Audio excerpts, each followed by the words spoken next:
तुम तो विश्वास करके जिसको जहाँ जाना है वहाँ जाने दे रहे हो, जिसको जिसकी संगति में जाना है जाने दे रहे हो, लेकिन तुम्हारा विश्वास घात हो रहा है या नहीं, इसका परीक्षण कौन करेगा? देखो, ये अभी शुरुआत है। अगर कोई सही मार्ग से भटक गया है ना, तो उसे अभी वापस से सही रास्ते पर लगाया जा सकता है।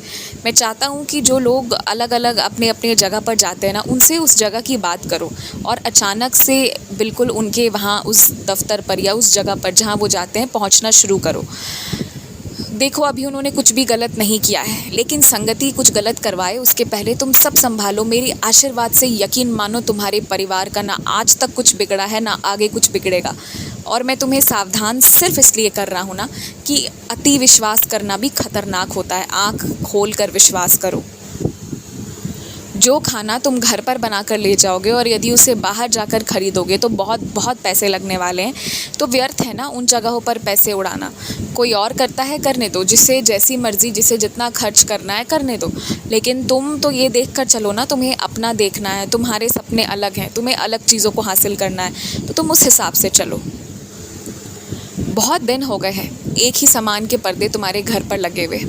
अब तुम चाहो तो उसमें बदलाव कर सकते हो मौसम के अनुसार, क्योंकि सालों साल से एक ही तरह के पर्दे लगे हुए हैं। इसके कारण एक सा कमरा भी लग रहा है, सब कुछ एक सा है। अब थोड़े बहुत बदलाव करने का समय आ गया है। और अब मैं ये इसलिए कह रहा हूँ क्योंकि तुम्हारा मन भी भर गया इस चीज़ से और कहीं ना कहीं मेरा मन भी भर गया है। बदलाव करो, लेकिन जो भी शुरू करना पूजा घर से ही शुरू करना। जो व्यक्ति तुम्हें आकर बता रहा है कि उसकी बीमारी ऐसे ठीक हुई वैसे ठीक हुई, इसने किया उसने किया, वो अब बता रहा है क्योंकि अब सब ठीक हो गया है। मगर सच तो ये है कि मेरी कृपा ना होती ना, तो वो व्यक्ति जीवित भी ना होता। जो भी हुआ है वो मेरी ऊदी के कारण हुआ है। उसे खुद नहीं पता कि उसे कैसे ऊदी मिली है, लेकिन तुम चाहो तो उसे अब इस बारे में आगाह कर सकते हो। यदि अब तुम उसे मेरे शरण में लाने का थोड़ा थोड़ा प्रयास करोगे ना, एकदम धीरे धीरे से, तो वो अब मेरी शरण में आ जाएगा। और अब मुझे लगता है कि तुम्हें ये करना चाहिए, क्योंकि यही सही समय है।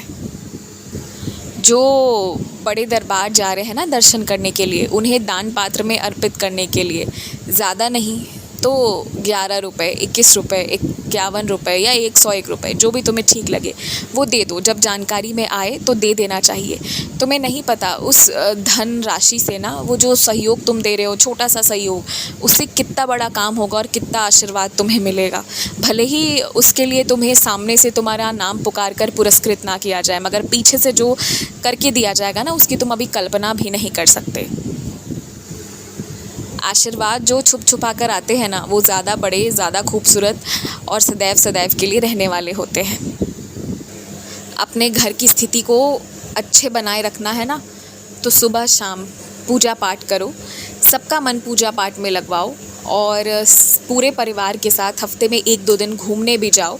और ये भी आदत साथ में लगवाओ कि जैसे तुम जिस तरह से अपने घर को चलाते हो, अपने जेब का भी देखभाल करते हो, वही आदत सब में लगवाओ। दूसरे परिवार वाले क्या करते हैं इससे कोई फ़र्क नहीं पड़ता, पर जिन 4-5 लोगों की तुम्हारी सामने से जिम्मेदारी है, उन्हें सही आदत लगवाने में कोई बुराई नहीं है। और जो तकलीफ़ झेल रहे हो, तो तुम्हें ये नहीं सोचना चाहिए कि बच्चे हैं, छोटे हैं, तो उन्हें नहीं बताया जाना चाहिए। ऐसी बात नहीं है। यदि छुपाओगे तो वो कभी समझेंगे नहीं। उन्हें उनके तरीके से बताओ। उन्हें मानसिक तौर पर परेशान करते हुए मत बताओ। उन्हें ऐसे बताओ कि ये समस्या समाधान के साथ आया है, लेकिन उन्हें ये पता होना चाहिए कि उनके लिए तुम क्या कर रहे हो। उन्हें भी अवगत होना चाहिए इस चीज़ से। खुश रहो।